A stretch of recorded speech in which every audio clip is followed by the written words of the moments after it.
Hi friends, నేను మీ జ్ఞానేశ్వర్. ఈ వీడియోలో మనము కొన్ని విషయాల గురించి క్లియర్గా మాట్లాడుకుందాము. సాటర్డే ఎపిసోడ్లో ఏం జరగబోతుంది, మీరు ఒక షాకింగ్ న్యూస్ వినబోతున్నారు. డబుల్ ఎలిమినేషన్ ఉండబోతుంది. ఒక స్ట్రాంగ్ కంటెస్టెంట్, ఒక వీక్ కంటెస్టెంట్ ఇద్దరిని బిగ్ బాస్ ఈ వారం ఎలిమినేషన్ చేయబోతున్నారు. సాటర్డే ఎపిసోడ్లో ఏం జరగబోతుంది, అదేవిధంగా నిన్న ఒక సామాన్యుడు సాధించాడరా అనే ఫీలింగ్ ఎంతమంది కలిగిందనేది ఈ కింద వీడియో కింద కామెంట్ పెట్టండి. కళ్యాణ్ పడాల ఒక ధీరుడు, ఒక వీరుడు, తిరుగులేని సైనికుడు ఎంతమంది కనిపించింది అనేది కింద కామెంట్ పెట్టండి. అదేవిధంగా నిన్న తనుజ గారు ముగ్గురికి సపోర్ట్ చేసింది ఎపిసోడ్లో నిన్న హైలైట్ అని చెప్పుకోవచ్చు. దాని గురించి కూడా క్లియర్ కట్గా మాట్లాడుకుందాము. అదేవిధంగా నిన్న కళ్యాణ్ పడాల బర్నీ గారు గొడవ కదా, ఆ గొడవ గురించి క్లియర్ కట్గా మాట్లాడుకుందాము. Bad luck to Emmanuel, correct టైంలో సంజన గారు ఇమాన్యుల్ దెబ్బతీశారా, దాని గురించి కూడా క్లియర్ కట్గా మాట్లాడుకుందాము. అలాగే నామినేషన్లో ఉన్నటువంటి 6 కంటెస్టెంట్ల ఓటింగ్ ఆర్డర్ ఎలా ఉంది, ఎవరు సేఫ్ జోన్లో ఉన్నారు, ఎవరు డేంజర్ జోన్లో ఉన్నారు, ఎవరు ఎలిమినేషన్ దగ్గర అనేది ఈ వీడియోలో మనము క్లియర్ కట్గా మాట్లాడుకుందాము. అంతకన్నా ముందు బిగ్ బాస్ 9 టైటిల్ విన్నరు కళ్యాణ్ పడాల అవుతాడా, లేకపోతే ఇమాన్యుల్ అవుతాడా, లేకపోతే తనుజ అవుతుందా? సో ఈ ముగ్గురుట్లో ఎవరైతారు అనేది ఈ వీడియో కింద కామెంట్ పెట్టి ఈ వీడియోకి ఒక లైక్ కొట్టి ప్లీజ్ సబ్స్క్రైబ్ చేసుకోండి. సో అసలైన మ్యాటర్కి వెళ్ళిపోదాము. నిన్న కళ్యాణ్ పడాల బర్నీ వీళ్ళిద్దరి మధ్యలో గొడవ జరిగింది కదా, ఆ గొడవలో ఎవరిది తప్పు ఎవరిది రైట్ అంటే 100% కళ్యాణ్ పడాలది కరెక్టు. సో నిన్న కళ్యాణ్ పడాల మన డిమాండ్ పవన్ అడగడం జరిగింది.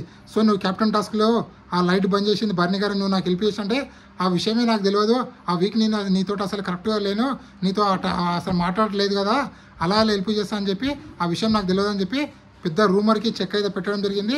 అదే విషయం బర్నీ గారికి చెప్పడం జరిగింది. సో బర్నీ గారు కూడా తర్వాత మళ్ళీ కూల్ అయ్యి కౌగిలించుకోవడం జరిగింది. కానీ నిన్న 100% బర్నీ గారు అనవసరంగా ఆ టాపిక్ తీసుకొచ్చారని చెప్పి నాకైతే అనిపించింది. సో మీకేమనిపించింది అనేది కింద కామెంట్ పెట్టండి. అదేవిధంగా నిన్న రీతు చౌదరి ఏడుపు నాకైతే ఫేక్గా అనిపించింది. మీకేమనిపించింది అని కింద కామెంట్ పెట్టండి. 100% రీతు చౌదరి నిన్న ఏడిచేటప్పుడు ఇక్కడో సింపతి క్రియేట్ చేసుకోవాలి, ఇక్కడో ఆడియన్స్లో తనకు సింపతి క్రియేట్ కావాలి, ఇక్కడో ఆడియన్స్లో అంటే మైండ్ సెట్ని గ్రాప్ చేసుకోవాలి అని చెప్పి ఏడిచింది తప్ప ఆ ఏడుపులో ఎక్కడ జెన్యూనిటీ అనేది నాకైతే కనిపించలేదు. అదేవిధంగా నిన్న తనుజ గారు పవన్ కళ్యాణ్ ఒక శ్రీకృష్ణులాగా నడిపించిందా అంటే ఇక్కడ కళ్యాణ్ పడాల అర్జున్ లాగా శ్రీకృష్ణులాగా మన తనుజ నడిపించిందంటే 100% నడిపించిందని చెప్పుకోవచ్చు.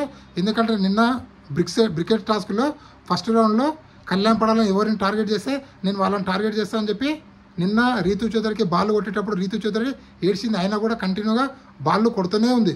సో నాకు నిన్న 100% తనుజ గారు నచ్చారు. ఎందుకు అంటే అక్కడ తన నాన్న అయినటువంటి బర్నీ గారికి అన్యాయం జరిగితే స్థానం తీసుకుంది. అదేవిధంగా కళ్యాణ్ పడాల కోసం ఫస్ట్ రౌండ్లో గేమ్ ఆడింది. అదేవిధంగా సెకండ్ రౌండ్లో తన ఫ్రెండ్ అయినటువంటి రీతు చౌదరి కోసం కూడా గేమ్ ఆడింది. సో ఇక్కడ నిన్న ముగ్గురు కోసము తను గేమ్ ఆడడం నాకైతే చాలా చాలా బాగా నచ్చింది. ఇప్పుడు కళ్యాణ్ పడాల గురించి మాట్లాడుకుందాము. కళ్యాణ్ పడాల గురించి ఎంత తక్కువ మాట్లాడినా ఎంత మాట్లాడినా తక్కువ అని నాకు అనిపిస్తుంది. ఎందుకంటే ఒక సామాన్యుడిగా అగ్ని పరీక్ష ప్రోగ్రామ్కి వచ్చి అగ్ని పరీక్ష ప్రోగ్రాంలో సెలెక్ట్ అయ్యి అగ్ని పరీక్ష ప్రోగ్రాంలో ప్రేక్షకుల ద్వారా ఓట్లు వేయించుకొని ఒక సామాన్యుడిగా బిగ్ బాస్ హౌస్లోకి అడుగుపెట్టినట్టు కళ్యాణ్ పడాల ఈరోజు ఒక ధీరుడు, ఒక వీరుడు, ఒక తిరుగులేని సైనికుడిగా ఎదిగి బిగ్ బాస్ యొక్క చిట్ట చివరి క్యాప్టెన్ అయ్యి అదేవిధంగా చిట్ట చివరి అంటే ఫస్ట్ ఫైనలిస్ట్ అయ్యి సో టికెట్ ఫినాల్లో విన్నర్ కొట్టడము చాలా అంటే చాలా ఆశ్చర్యం అనిపిస్తుంది. ఎందుకంటే బిగ్ బాస్ హౌస్కి పెట్టేటప్పుడు కళ్యాణ్ పడాల అసలు ఎవరికి తెలియదు. అలాంటిది ఇప్పుడు కళ్యాణ్ పడాలంటే మన తెలుగు ప్రజలు ప్రపంచంలో ఎక్కడ ఉంటారో వాళ్ళు బిగ్ బాస్ చూసే ప్రతి ఒక్కరికి కళ్యాణ్ పడాల అంటే ఎవరు అనేది తెలిసింది. కళ్యాణ్ పడాల మనలో ఒకడు, అరే నిన్న గెలిచినప్పుడు అరే మనలో ఒకడు గెలిచారా అనే ఫీలింగ్ నాకైతే వచ్చింది. మీకు కూడా అదే విధంగా వస్తే కింద కామెంట్ పెట్టండి. ఎందుకంటే నిన్న కళ్యాణ్ పడాల గెలిచినప్పుడు యాక్చువల్గా ఒక కంటెస్టెంట్ గెలిచారా అనే ఫీలింగ్ అయితే నాకు రాలేదు. అరే వీరు మనలో ఒకడు సాధించాడరా, నమ్మ వీడు గ్రేట్ రా అని చెప్పి గూస్ బంప్స్ అయితే రావడం జరిగింది.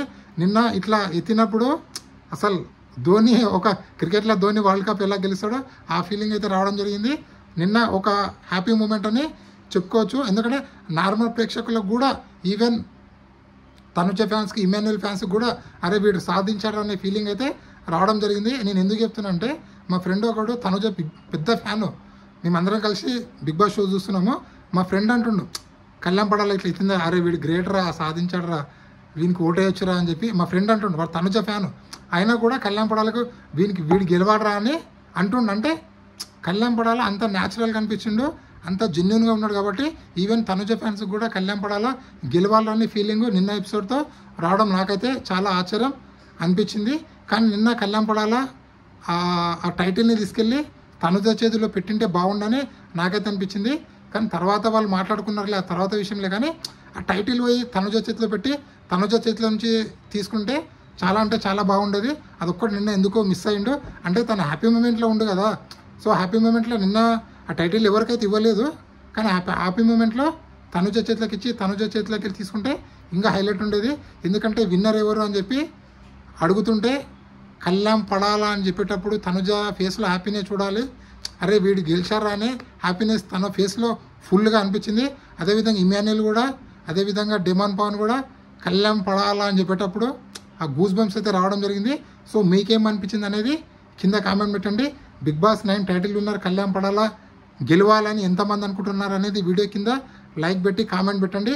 అదేవిధంగా నామినేషన్లో ఉన్నటువంటి 6 కంటెస్టెంట్ల ఓటింగ్ ఆర్డర్ ఒకసారి పరిశీలిస్తే ఓటింగ్ ఎండ్ అయిన తర్వాత మన తనుజ ఓటింగ్ అనేది 31%లో ఉంది, రీతి ఓటింగ్ అనేది 16%లో, అదే సంజన ఓటింగ్ అనేది 16%లో, డిమాండ్ పవన్, సుమన్ శెట్టి, అలాగే మన ఇంకెవరు బర్ని గారు, వీళ్ళు ముగ్గురు ఓటింగ్ అనేది 14%లో ఉంది.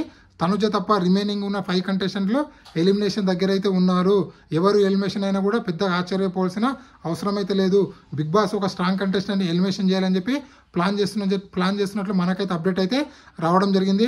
ఆ స్ట్రాంగ్ కంటెస్టెంట్లో డిమాండ్ పవన్ అన్న ఉండొచ్చు, రీతు చౌదరి అన్న ఉండొచ్చు, బర్ని అన్న ఉండొచ్చు, సంజన అన్న ఉండొచ్చు, సుమన్ శెట్టి అయితే 100% ఎలిమెంట్ అయితే అవుతారు. సో ఇంకో కంటెస్టెంట్ ఎవరు అనేది మీరు కింద కామెంట్ పెట్టండి. ఈ వీడియో నచ్చినట్టయితే లైక్ చేయండి, షేర్ చేయండి, సబ్స్క్రైబ్ చేసుకోండి.